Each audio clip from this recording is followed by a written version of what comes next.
It is just not a ceremony. It is a celebration. Success never comes by a sudden flight.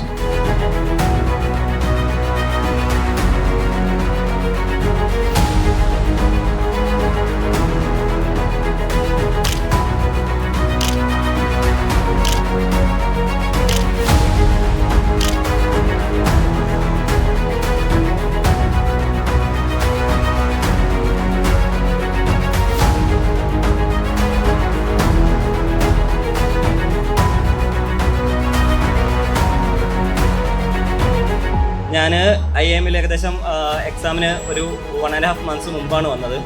But it was so good. എൻ്റെ ഒരു ഡിസിഷനാണ് that made me CA Amal Thomas today. പിന്നെ IIM-നെ ഭയങ്കര enjoy ചെയ്തിട്ടാണ് പഠിച്ചത്. Genuinely enjoy ചെയ്തിട്ടുണ്ട്. കാരണം എന്നെ ആരും ഫോഴ്സ് ചെയ്തിട്ടില്ല പഠിക്കാൻ. ഞാൻ സ്വയം വന്ന് പഠിക്കുകയായിരുന്നു. ആ ഒരു അറ്റ്മോസ്ഫിയർ ആയിരുന്നു. ഓരോ സെറ്റ് ബാക്സുകൾ ഉണ്ടാവുമ്പോഴും നമ്മുടെ കൂടെ എന്നും ഉണ്ടായിരുന്നത് എൻ്റെ പാരൻസ്, എൻ്റെ ഫാമിലിയാണ്. ദ റിസൾട്ട്സ്, ഇന്ന് എൻ്റെ സക്സസിന്റെ ഏറ്റവും വലിയ പാർട്ട് എൻ്റെ പാരൻസ് തന്നെയാണ്.